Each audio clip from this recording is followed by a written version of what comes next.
들어가며 여러분 안녕하십니까? 인생은 마치 계절이 바뀌는 것과 같습니다. 봄에 씨앗을 뿌리고 여름에 키우고 가을에 수확하고 겨울에는 조용히 쉬어가듯이 우리 부모와 자식 간의 관계도 시간에 따라 변화합니다. 젊을 때는 아이들을 품 안에 안고 모든 것을 해주었지만 아이들이 성장하고 결혼하면 이제는 한 발 물러서야 하는 시기가 찾아옵니다. 하지만 이것이 쉬운 일일까요? 평생을 자식을 위해 살아온 부모에게 갑자기 거리를 두라는 것은 마치 숨을 쉬지 말라는 것만큼이나 어려운 일입니다. 아침에 눈을 뜨면 가장 먼저 아이들 생각이 나고 밥을 먹을 때도 잘 먹고 있는지 궁금하고 밤에 잠들기 전에도 건강하게 지내는지 걱정이 됩니다. 그래서 전화기를 들게 됩니다. 요즘 어떻게 지내니? 밥은 먹었니? 몸은 괜찮니? 이런 말들이 입에서 자연스럽게 나옵니다. 하지만 혹시 알고 계십니까? 이런 사랑과 관심이 때로는 자녀들에게 부담이 될 수 있다는 사실을 말입니다. 요즘 젊은 세대는 우리가 살아온 시대와는 많이 다릅니다. 그들은 회사 일로 바쁘고 가정을 꾸리느라 정신이 없고 자신들만의 삶을 살아가느라 하루하루가 정신없이 지나갑니다. 그런 상황에서 부모님의 전화가 하루에도 몇 번씩 온다면 어떨까요? 사랑하는 마음은 알지만 솔직히 부담스러울 수밖에 없습니다.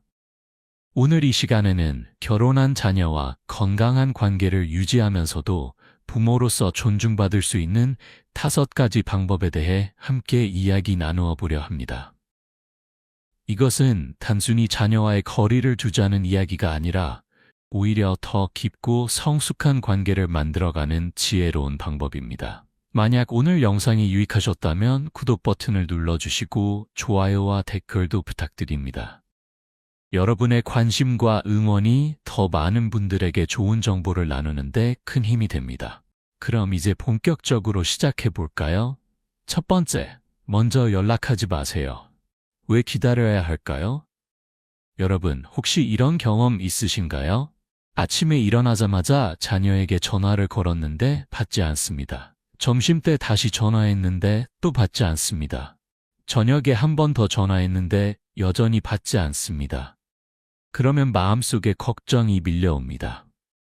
무슨 일 있는 건 아닐까? 혹시 나를 피하는 건 아닐까? 내가 뭘 잘못한 걸까? 이런 불안함 때문에 더 자주 연락하게 되고 연락이 닿으면 왜 전화 안 받았니? 라고 따지듯 물어보게 됩니다. 그러면 자녀는 어떤 기분이 들까요? 어머니, 회사에서 회의 중이었어요. 장을 보러 나갔었어요. 아이가 울어서 정신이 없었어요. 이런 설명을 하면서도 마음 한구석에는 부담감이 쌓이게 됩니다. 요즘 젊은이들의 삶을 한번 생각해 보십시오. 아침 7시에 일어나서 출근 준비를 하고 8시에 집을 나서서 1시간 넘게 지하철을 타고 출근합니다. 회사에 도착하면 쉴 틈 없이 업무가 쏟아지고 회의에 참석하고 보고서를 작성하고 상사의 지시를 받고 동료들과 협업합니다. 점심시간조차 제대로 쉬지 못하고 일을 하는 경우가 많습니다. 저녁 6시가 되어도 퇴근하지 못하고 야근을 하는 날이 많습니다.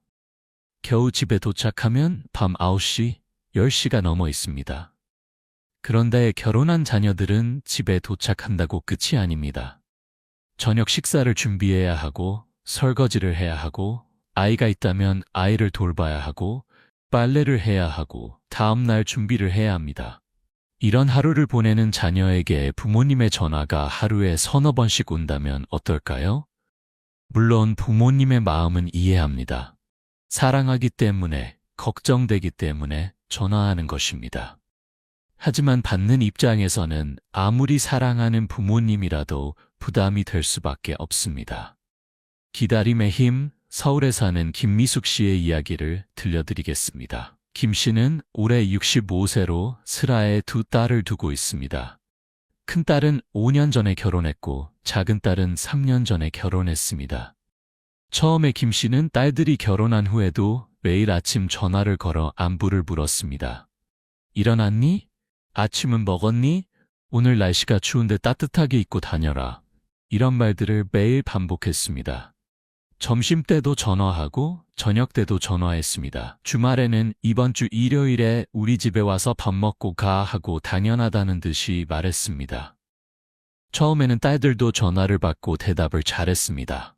하지만 시간이 지날수록 전화를 받는 횟수가 줄어들었습니다. 받더라도 엄마 나 바빠, 나중에 전화할게 하고 급하게 끊었습니다. 김 씨는 서운했습니다. 결혼하더니 엄마가 귀찮은가 보다. 이제 나는 필요 없는 사람이 됐구나. 이런 생각이 들면서 마음이 아팠습니다. 어느 날 김 씨는 친구들과 모임에서 이런 고민을 털어놓았습니다. 그랬더니 한 친구가 이렇게 말했습니다. 미수가, 네가 너무 자주 연락하는 거 아니야? 애들도 바쁜데 좀 기다려봐. 애들이 보고 싶으면 먼저 연락할 거야. 처음에는 그 말이 이해가 안 됐습니다. 내가 낳고 키운 자식인데 내가 연락하면 안 되나 하는 생각이 들었습니다. 하지만 곰곰이 생각해보니 친구 말도 일리가 있었습니다. 그래서 김 씨는 실험을 해보기로 했습니다. 한 달 동안 먼저 연락하지 않기로 한 것입니다. 처음 일주일은 정말 힘들었습니다. 손가락이 저절로 전화기를 향했습니다. 딸들 생각이 나서 잠도 제대로 못 잤습니다. 하지만 참았습니다. 둘째 주가 되자 조금 익숙해졌습니다. 그리고 놀라운 일이 일어났습니다. 열흘째 되던 날 큰딸에게서 전화가 왔습니다. 엄마, 요즘 왜 전화 안 하세요? 어디 아프세요? 딸의 목소리에는 진심 어린 걱정이 묻어났습니다. 김 씨는 담담하게 대답했습니다. 아니야, 엄마 괜찮아. 네가 바쁠까봐 전화 안 했어. 그랬더니 딸이 이렇게 말했습니다. 엄마, 그동안 죄송했어요. 엄마가 매일 전화하셔서 사실 좀 부담스러웠어요. 엄마를 사랑하는데도 전화만 오면 또야? 하는 생각이 들었거든요. 근데 요즘 전화가 안 오니까 오히려 엄마가 보고 싶더라고요. 이번 주말에 제가 갈게요. 사위랑 같이요. 그날 김 씨는 울었습니다. 하지만 슬픈 눈물이 아니라 기쁜 눈물이었습니다. 자신이 한 발 물러서자 오히려 딸이 한 발 다가왔다는 것을 깨달았습니다. 그 후로 김 씨는 먼저 연락하는 횟수를 크게 줄였습니다. 일주일에 한 번 혹은 2주에 한 번 정도만 안부 문자를 보냈습니다. 놀랍게도 딸들이 먼저 연락하는 횟수가 늘어났습니다. 엄마, 오늘 제가 만든 요리 사진 보내드릴게요. 엄마, 이번 주말에 시간 되세요? 외식하러 가요. 이런 연락들이 자연스럽게 오기 시작했습니다. 김 씨는 깨달았습니다. 사랑은 집착이 아니라 믿음이라는 것을, 기다림이 때로는 더 큰 사랑의 표현이 될 수 있다는 것을 말입니다. 기다림의 지혜. 그렇다면 어떻게 기다려야 할까요? 무작정 연락을 끊으라는 것이 아닙니다. 현명하게 기다리는 방법이 있습니다. 첫째, 자녀의 생활 패턴을 이해하세요. 자녀가 무슨 요일에 바쁜지, 어떤 시간대에 여유가 있는지 파악하는 것이 중요합니다. 예를 들어 월요일 아침은 회사에서 가장 바쁜 시간입니다. 주말 동안 쌓인 업무를 처리해야 하고 주간 회의가 있는 경우가 많습니다. 이런 시간에 전화하면 받지 못할 가능성이 큽니다. 반대로 주말 오전이나 평일 저녁 9시 이후는 비교적 여유가 있는 시간입니다. 이런 시간대를 파악해서 정말 급한 일이 있을 때만 연락하는 것이 좋습니다. 둘째, 연락의 주기를 정하세요. 매일 연락하는 것보다는 일주일에 한두 번 혹은 2주에 한 번 정도가 적당합니다. 그리고 그 연락도 전화보다는 문자나 카카오톡으로 간단하게 안부를 묻는 것이 좋습니다. 잘 지내니? 건강 챙겨라. 이 정도의 짧은 메시지면 충분합니다. 셋째, 자녀가 연락하지 않아도 걱정하지 마세요. 연락이 없다는 것은 문제가 있다는 뜻이 아니라 잘 지내고 있다는 뜻입니다. 정말 큰일이 있다면 자녀도 연락할 것입니다. 연락이 없는 것을 부정적으로 해석하지 말고 잘 지내고 있구나 하고 긍정적으로 생각하세요. 넷째, 기다리는 동안 자신의 삶을 살아가세요. 자녀에게만 집중하지 말고 자신만의 취미생활을 찾고 친구들을 만나고 배우고 싶었던 것을 배우세요. 부모님이 자신의 삶을 즐기는 모습을 보면 자녀들도 마음이 편해집니다. 우리 부모님은 우리가 없어도 잘 지내시네 하는 안도감을 주는 것입니다. 두 번째, 자녀의 가정에 간섭하지 마세요. 간섭과 관심의 차이 여러분, 관심과 간섭의 차이가 무엇일까요? 이 둘은 종이 한 장 차이입니다. 관심은 상대방이 원할 때 도움을 주는 것이고, 간섭은 상대방이 원하지 않는데도 자신의 생각을 강요하는 것입니다. 많은 부모님들이 이 차이를 구분하지 못합니다. 나는 네가 잘 되길 바라는 마음에서 하는 말이야. 내가 나이를 더 먹었으니까 경험이 많잖아. 내 말을 들으면 실수하지 않을 텐데.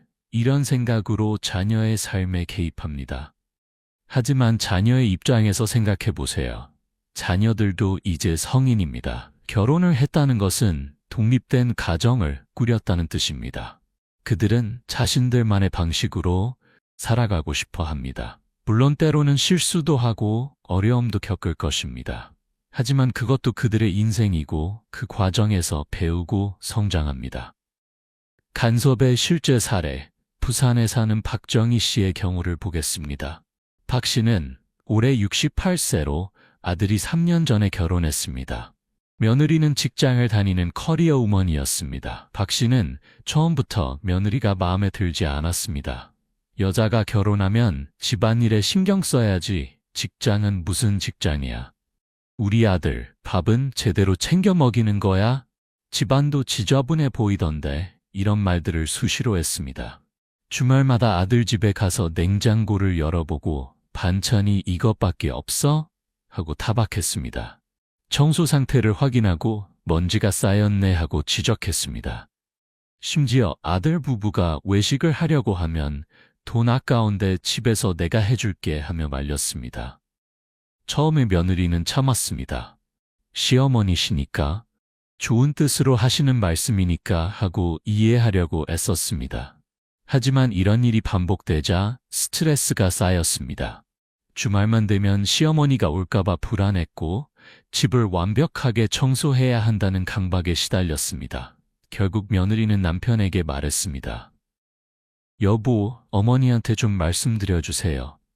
저도 최선을 다하고 있는데 자꾸 지적만 하시면 너무 힘들어요. 아들도 난처했습니다. 어머니도 사랑하고 아내도 사랑하는데 둘 사이에서 어떻게 해야 할지 몰랐습니다. 결국 아들은 용기를 내어 어머니께 말씀드렸습니다. 어머니, 저희도 나름대로 열심히 살고 있어요. 완벽하지 않을 수 있지만 그게 저희 방식이에요. 조금만 지켜봐 주세요. 하지만 박 씨는 이해하지 못했습니다. 내가 너희를 위해서 하는 말인데 왜 그렇게 받아들이니? 결국 아들은 어머니의 방문 횟수를 줄여달라고 부탁했습니다. 박 씨는 상처받았습니다. 내가 뭘 잘못했다고 이러는 거야. 며느리가 아들을 이간질하는 거야? 이런 생각이 들었습니다. 그 후로 아들과의 관계가 소원해졌습니다. 존중하는 법, 그렇다면 어떻게 해야 할까요? 간섭하지 않으면서도 관심을 표현하는 방법이 있습니다. 첫째 조언은 요청받았을 때만 하세요. 자녀가 엄마, 이런 일이 있는데 어떻게 하면 좋을까요? 하고 물어볼 때만 조언을 해주세요. 물어보지도 않았는데 먼저 나서서 이렇게 해라, 저렇게 해라 하는 것은 간섭입니다. 둘째, 자녀 부부의 방식을 인정하세요. 그들이 집안일을 하는 방식, 돈을 쓰는 방식, 자녀를 키우는 방식이 여러분과 다를 수 있습니다.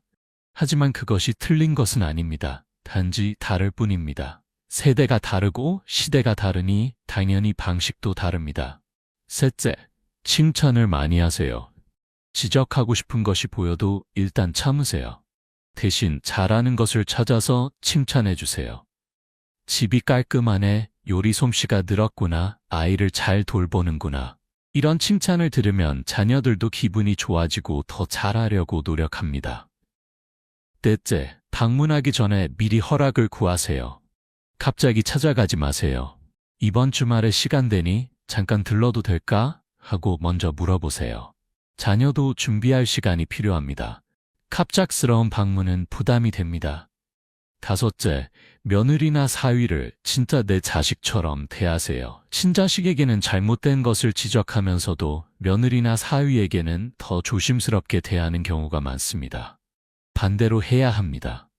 친자식에게는 편하게 말해도 이해하지만 며느리나 사위는 상처받을 수 있습니다. 3번째, 경제적으로 독립하세요. 돈의 힘 여러분. 슬픈 이야기지만 현실입니다. 돈이 없으면 목소리도 작아집니다. 아무리 부모라고 해도 경제적으로 자녀에게 의존하면 당당하게 대하기 어렵습니다. 많은 노인분들이 이런 고민을 합니다. 나이가 들어서 일을 할 수도 없고 연금도 적고 저축해둔 것도 별로 없는데 어떻게 살아야 하나?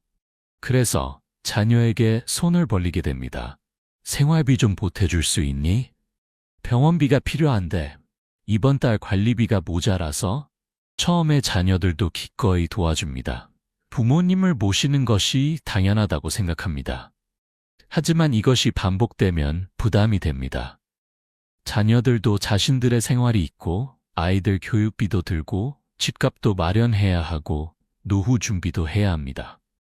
경제적 독립의 중요성, 대구에 사는 최영수 씨의 이야기입니다.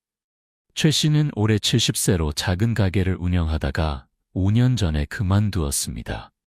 연금은 한 달에 50만 원 정도 나옵니다. 혼자 생활하기에는 부족한 금액입니다. 처음에는 자식들이 돈을 보내주었습니다. 큰아들이 50만 원, 작은아들이 30만 원, 딸이 20만 원씩 매달 보내주었습니다. 최 씨는 고마웠지만 동시에 미안했습니다. 내가 자식들에게 짐이 됐구나 하는 생각에 자존심이 상했습니다. 그러다가 큰아들이 실직을 했습니다. 갑자기 회사가 구조정을 하면서 명예퇴직을 당한 것입니다. 큰아들은 최 씨에게 미안해하면서 말했습니다. 아버지, 죄송합니다. 당분간 생활비를 드리기 어려울 것 같습니다. 최 씨는 괜찮다, 신경 쓰지 마라 하고 대답했지만 마음은 편하지 않았습니다. 작은 아들과 딸에게 더 부담이 가는 것 같아서였습니다. 그리고 무엇보다 자신이 자녀들에게 손을 벌려야 하는 처지가 비참하게 느껴졌습니다. 최 씨는 결심했습니다. 다시 일을 해야겠다. 70세의 나이에 일자리를 구하는 것은 쉽지 않았습니다. 하지만 포기하지 않았습니다. 아파트 경비원 일자리를 알아보고 주차관리 일도 알아보고 음식점 설거지 일도 알아보았습니다. 결국 최 씨는 한 아파트 단지의 택배 분류 일을 시작했습니다. 한 달에 120만 원 정도 받았습니다. 연금과 합하면 170만 원 정도 됐습니다. 혼자 생활하기에 빠듯하지만 자녀들에게 손 벌리지 않아도 될 정도였습니다. 처음에는 몸이 힘들었습니다. 아침 일찍 일어나서 택배를 나르고 분류하고 주민들에게 연락하는 일이 쉽지 않았습니다. 하지만 마음은 편했습니다. 내 돈으로 내가 먹고 살 수 있다는 것, 자녀들에게 부담을 주지 않는다는 것이 자존심을 지켜주었습니다. 놀라운 일이 일어났습니다. 자녀들이 오히려 더 자주 연락을 했습니다. 아버지, 몸은 괜찮으세요? 너무 무리하지 마세요. 이번 주말에 제가 가서 맛있는 거 사드릴게요. 최 씨가 경제적으로 독립하자 자녀들이 더 존중하게 된 것입니다. 경제적 독립을 위한 방법. 그렇다면 어떻게 경제적으로 독립할 수 있을까요? 첫째, 가능한 한 일을 하세요. 나이가 들었다고 무조건 쉬어야 하는 것은 아닙니다. 건강이 허락하는 한 일을 하는 것이 좋습니다. 일은 단순히 돈을 버는 것뿐만 아니라 삶에 활력을 주고 사회와 연결되어 있다는 느낌을 줍니다. 요즘은 고령자를 위한 일자리가 많이 늘어났습니다. 경비원, 주차관리, 청소, 급식보조, 도서관 사서보조, 공원관리 등 다양한 일들이 있습니다. 체력이 괜찮다면 배달 일도 가능합니다. 자신의 능력과 체력에 맞는 일을 찾아보세요. 둘째, 소비를 줄이세요. 수입을 늘리는 것도 중요하지만 지출을 줄이는 것도 중요합니다. 꼭 필요한 것만 사고 충동구매를 하지 않고 절약하는 습관을 들이세요. 작은 돈이라도 모으면 큰 돈이 됩니다. 셋째, 정부 지원을 적극 활용하세요. 기초연금, 노인 일자리 사업, 의료비 지원, 교통비 할인 등 다양한 복지 혜택이 있습니다. 주민센터나 복지관에 가서 자신이 받을 수 있는 혜택을 알아보세요. 넷째, 집을 활용하세요. 집이 있다면 그것도 자산입니다. 방이 여러 개라면 하나를 세놓는 것도 방법입니다. 요즘은 월세뿐만 아니라 단기 임대도 가능합니다. 혹은 영목이지론을 활용하여 집을 담보로 매달 생활비를 받는 방법도 있습니다. 다섯째, 건강을 지키세요. 건강하면 의료비를 아낄 수 있고 일도 할 수 있습니다. 반대로 건강을 잃으면 치료비로 돈이 많이 들고 일도 할 수 없게 됩니다. 규칙적으로 운동하고 건강검진을 받고 나쁜 습관을 고치세요. 네 번째, 자신만의 삶을 즐기세요. 자녀 중심에서 벗어나기. 여러분, 혹시 이런 생각 해보신 적 있으신가요? 자식 키우느라 내 인생은 없었다. 이제 자식들도 다 컸는데 나는 뭘 해야 하지? 많은 부모님들이 평생을 자녀를 위해 살아왔습니다. 자녀가 태어나면서부터 모든 것이 자녀 중심이었습니다. 아침에 일어나면 아이들 밥 챙기고 학교 보내고 학원 데려다주고 공부 봐주고 대학 보내고 취업 걱정하고 결혼 준비하고 이렇게 30년, 40년을 자녀를 위해 살았습니다. 그런데 자녀들이 독립하고 나면 갑자기 허전해집니다. 이제 나는 뭘 하지? 내 삶의 목적이 뭐지?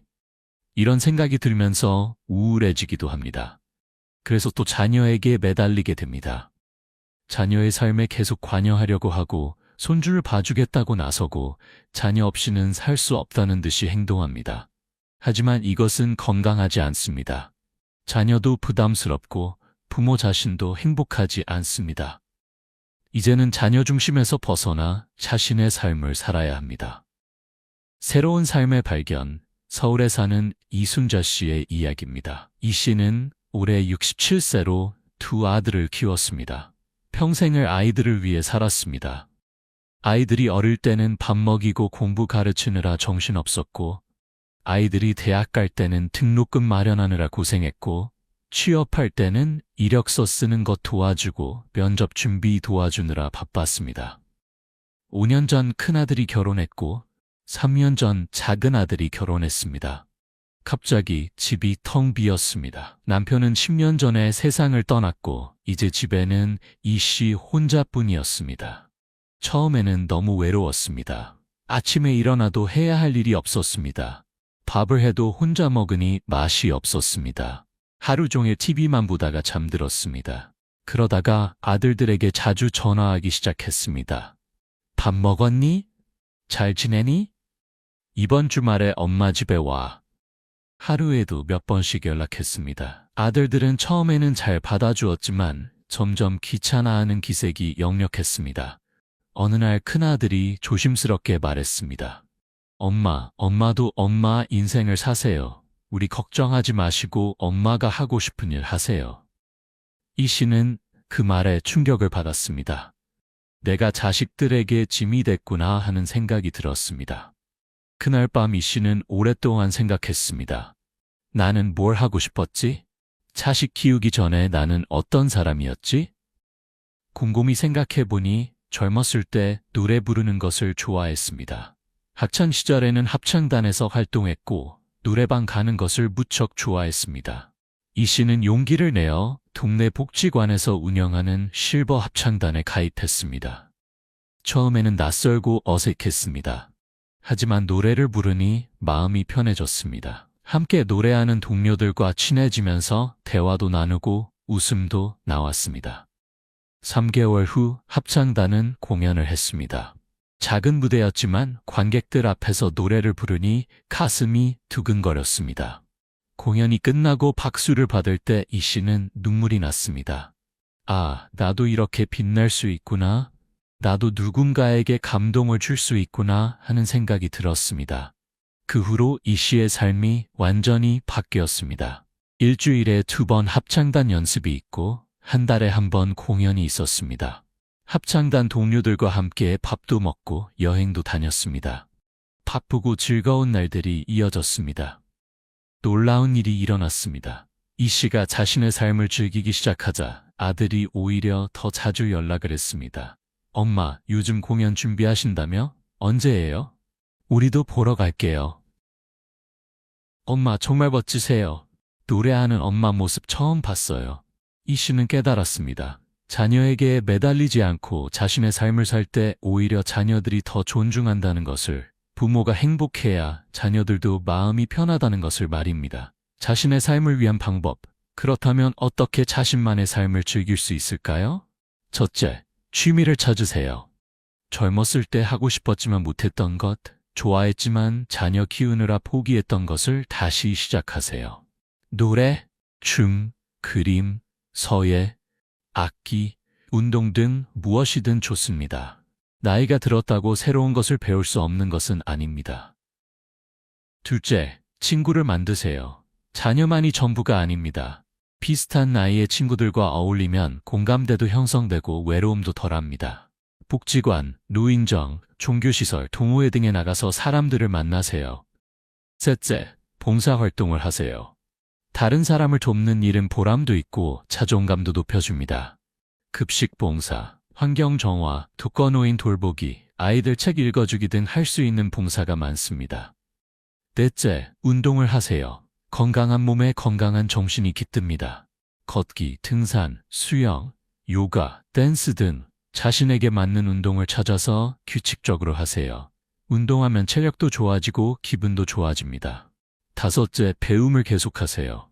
나이가 들어도 배울 수 있습니다.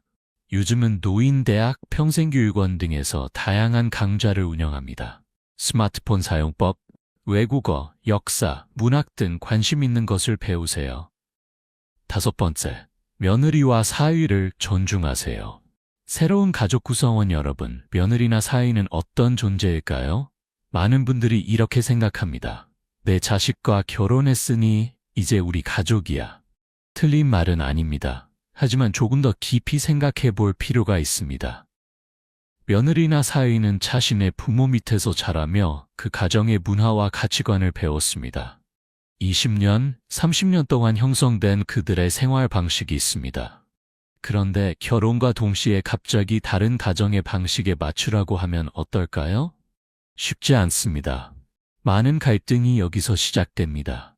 우리 집은 원래 이렇게 하는 거야. 우리 가문에서는 이게 전통이야. 이런 말들로 며느리나 사위에게 강요합니다. 하지만 그들도 자신들의 방식이 있습니다. 존중의 실천, 인천에 사는 강미영 씨의 경험을 들려드리겠습니다. 강 씨는 올해 64세로 아들이 4년 전에 결혼했습니다. 며느리는 강 씨와는 많이 다른 스타일이었습니다. 강 씨는 전통적인 방식을 중요하게 생각했지만 며느리는 현대적이고 자유로운 스타일이었습니다. 명절 때 가장 큰 갈등이 있었습니다. 강 씨는 며느리가 제사 준비를 도와야 한다고 생각했습니다. 아침 일찍 일어나서 음식을 만들고 제사상을 차리고 설거지를 하는 것이 며느리의 역할이라고 믿었습니다. 하지만 며느리는 제사 문화에 익숙하지 않았습니다. 며느리의 집안은 간소하게 제사를 지냈고 여자들이 부엌에서만 일하는 문화도 없었습니다. 그래서 명절 때마다 분위기가 어색했고 며느리는 스트레스를 받았습니다. 어느 해 추석, 며느리가 조심스럽게 말했습니다. 어머니, 죄송하지만 저는 제사 준비가 너무 힘듭니다. 제가 자란 환경이 다르고 이런 일에 익숙하지 않아서 실수도 많이 하게 되고요. 어머니께서 원하시는 방식대로 하려고 노력하지만 쉽지 않습니다. 강 씨는 처음에 섭섭했습니다. 내가 시집 왔을 때는 그렇게 고생했는데 요즘 젊은이들은 버릇 없이 이런 말을 하는구나 하는 생각이 들었습니다. 하지만 며느리의 눈빛을 보니 진심으로 힘들어하는 것 같았습니다. 강 씨는 생각했습니다. 내가 시집살이 할 때 힘들었던 것을 며느리도 똑같이 겪어야 하나? 내가 힘들었으니까 며느리도 힘들어야 공평한 건가? 아니면 내가 힘들었기 때문에 며느리는 더 힘들게 해주는 게 맞는 건가? 고민 끝에 강 씨는 결정했습니다. 며느리에게 제사 준비를 강요하지 않기로 한 것입니다. 대신 며느리가 할 수 있는 것만 부탁했습니다. 과일 씻는 것 좀 도와줄래? 상 차릴 때 그릇 좀 날라다 줄래? 이 정도의 간단한 일만 부탁했습니다. 그랬더니 놀라운 일이 일어났습니다. 며느리가 오히려 더 적극적으로 도왔습니다. 어머니, 제가 할 수 있는 게 뭐가 있을까요? 이건 제가 하겠습니다. 강요하지 않으니 오히려 스스로 나서서 돕는 것이었습니다. 강 씨는 깨달았습니다. 강요하면 반발하지만 존중하면 스스로 움직인다는 것을, 며느리를 자식처럼 대하는 것보다 손님처럼 대하는 것이 오히려 더 좋은 관계를 만든다는 것을 말입니다. 며느리와 사위를 대하는 법. 그렇다면 어떻게 며느리와 사위를 존중할 수 있을까요? 첫째, 다른 것을 틀린 것으로 보지 마세요. 며느리나 사위가 하는 방식이 여러분과 다르다고 해서 그것이 틀린 것은 아닙니다.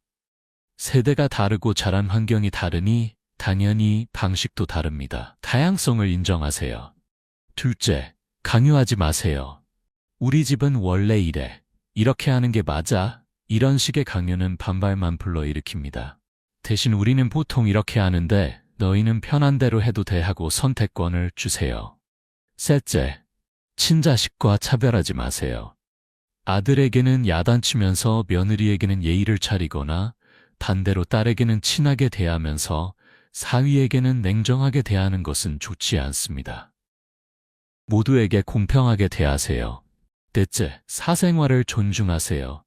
며느리나 사위의 사생활에 지나치게 관심을 갖지 마세요.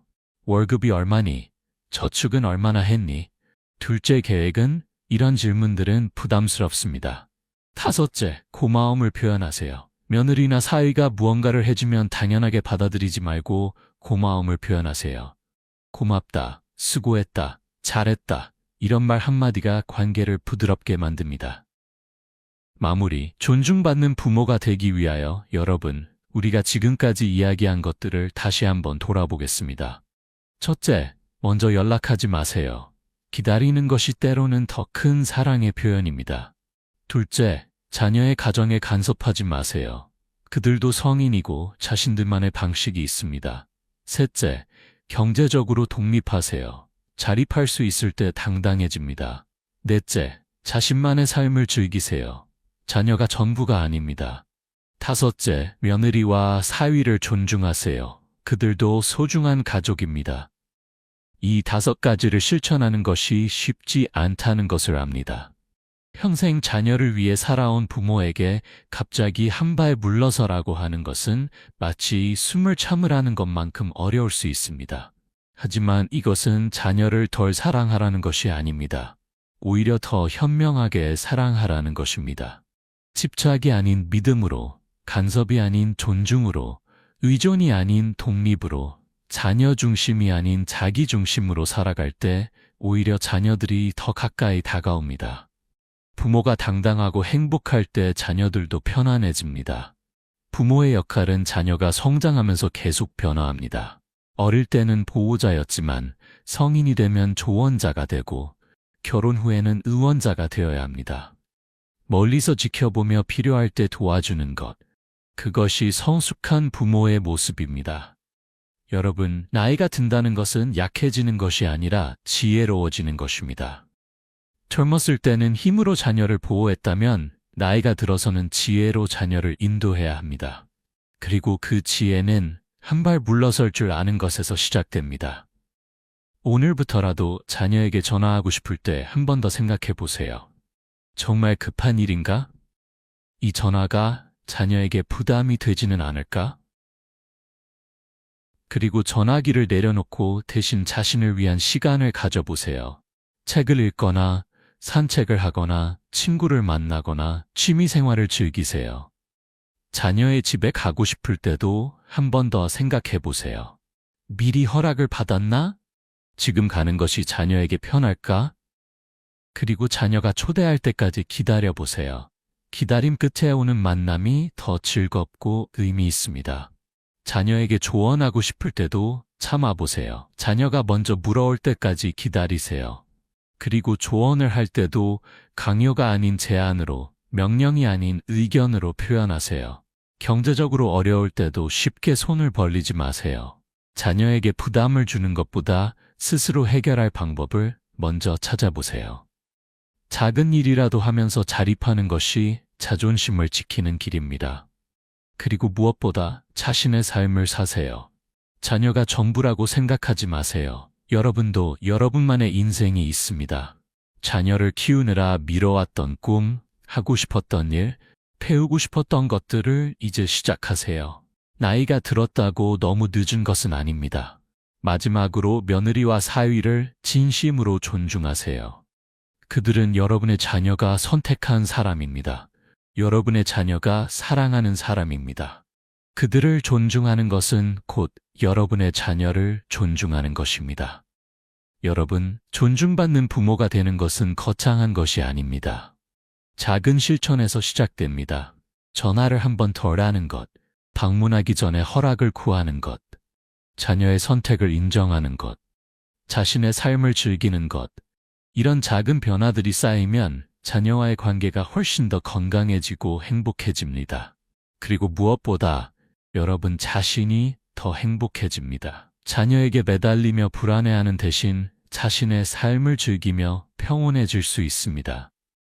자녀가 연락하지 않아도 걱정하지 않고 잘 지내고 있겠지 하고 믿을 수 있습니다. 자녀가 찾아오면 기쁘게 맞이하고 떠나면 담담하게 보낼 수 있습니다.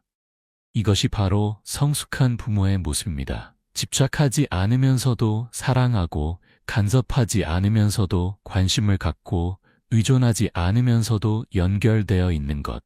이런 관계를 만들 때 자녀들은 부모를 더욱 존경하고 사랑하게 됩니다. 여러분의 인생은 아직 끝나지 않았습니다. 60세, 70세는 인생의 끝이 아니라 새로운 시작입니다. 이제는 자녀를 위한 삶이 아니라 여러분 자신을 위한 삶을 사세요. 하고 싶은 것을 하고, 가고 싶은 곳에 가고, 만나고 싶은 사람을 만나세요. 그렇게 당당하고 행복하게 살아가는 부모의 모습을 보면서 자녀들도 배웁니다. 우리 부모님처럼 나이 들어서도 멋지게 살고 싶다. 우리 부모님은 정말 존경스럽다. 이런 생각을 하게 됩니다. 그것이 바로 여러분이 자녀에게 줄 수 있는 가장 큰 선물입니다. 오늘 이 이야기가 조금이라도 도움이 되셨다면 삶의 교훈 채널을 구독해주세요. 여러분의 관심과 응원이 더 많은 분들에게 건강하고 행복한 삶을 위한 지혜를 나누는데 큰 힘이 됩니다. 좋아요와 댓글도 남겨주시면 여러분의 생각을 듣고 함께 이야기 나누는 기회가 될 것입니다. 그럼 앞으로도 건강하고 행복한 나날 보내시길 바랍니다. 여러분 모두 존중받는 부모, 행복한 노년을 보내시길 진심으로 기원합니다. 다음 영상에서 다시 뵙겠습니다. 감사합니다.